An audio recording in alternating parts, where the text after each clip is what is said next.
You remember March 15th, some of y'all were here. That was our last in-person gathering. You remember what I said up here? It was a little weird because we were like trying to stay away from each other, but we didn't understand everything. So we were like, hey, no Hope City high fives this week, air fives, thumbs up. And then at the end of the service, a lot of you guys online, you've never been here. You go back and watch it. Here's what I said. I said, okay, I'll see y'all next weekend. Liar. I didn't see any of y'all the next weekend. Some of y'all I'm seeing for the first time, like, I want to hug you, but I can't. Somebody out there said, just touch my elbow for a minute. We did that, we locked eyes, it was weird. I'm never doing that again. I didn't know what to do. March 15th, see y'all next week. Tuesday, we find out we can't meet in any of our campuses. I learned 2 things during this whole thing. I learned a whole lot, but I learned 2 things that are very, very important. Number 1, I learned that buildings aren't as important as you thought they were. That we are the church, not the walls, not the building, not the parking lot, because guess what happened? Even though the doors closed, the church was still open, and we reached more people than we ever dreamed that we would reach. Our missions team fed more than 2 million people. Did you get that?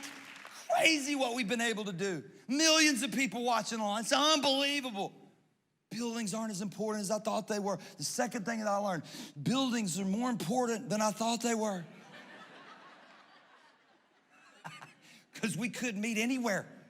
We didn't even have a parking lot. Somebody's like, Pastor, why don't you open the church? I was like, I don't know, call the school district.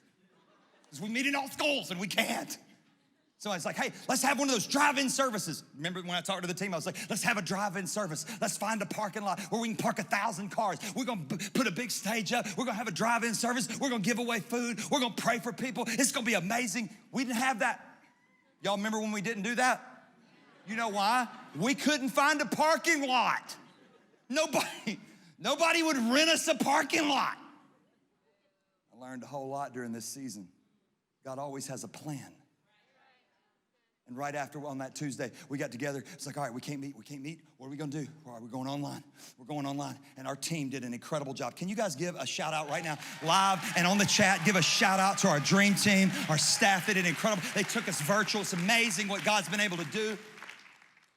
I told our team, I said, reach out to Hotel Moran. I think I have a picture of the building, Hotel Moran. There it is, right there. It's right there in City Center. If you're wondering where we were filming for the last 6 months, it's right there on the top floor. See that 2-story one with the, no, go back, see the building. Yeah, there we go. Right there, that's where we were filming, right there on that where that one balcony is. It goes 2 stories up. That's room 1204, Hotel Moran. They have a penthouse suite, it's a 2-story suite. It's got like an atrium. That's why I knew that room was there. I've been in there. We filmed some stuff there before. I was like, get room 1204. See if we can get a good deal. That room's like $2,800 a night.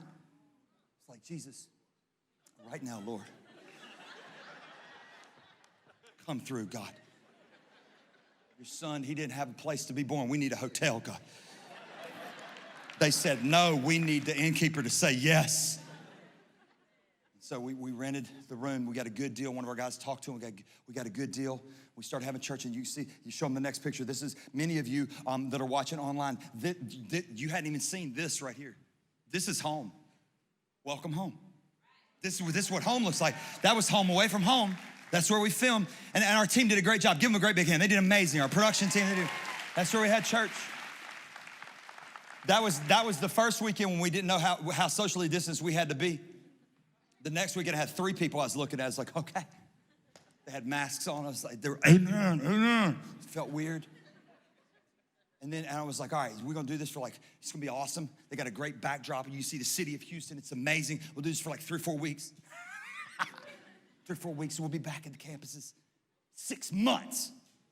And then I start looking at the cost. I'm like, oh, Jesus, take the wheel.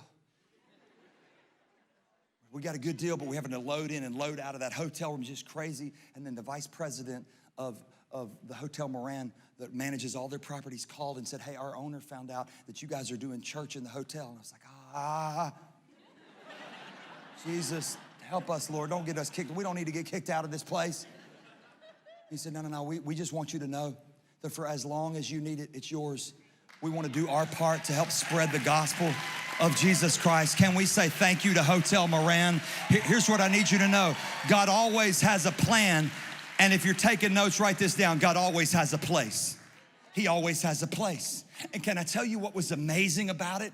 From here, look, I want you to look around. Like if you're in this room or you're in Katy campus, I want you to look around. Just look around. You know what you see? You see walls. That's what you see. You see walls. You see limitations. If you're in room 1204 at the Hotel Moran, can you put that back up there if you don't mind? If you're in room 1204 at the Hotel Moran, if y'all don't mind, just, no, the room, the hotel room, if you don't mind, just put the, there we go. If you're in room 1204 at Hotel Moran, you can see the entire city.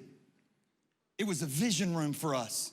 And if you, I wish I could talk to y'all like I feel it. If you step out on that balcony, if you just step out that door right behind, you step out that door and you look over to the left, you see the silos that we have purchased. So God was saying, this is where you are, but this is not where I'm gonna keep you. You're going somewhere else. God always has a plan and he always has a place. You have to trust him when you can't track him.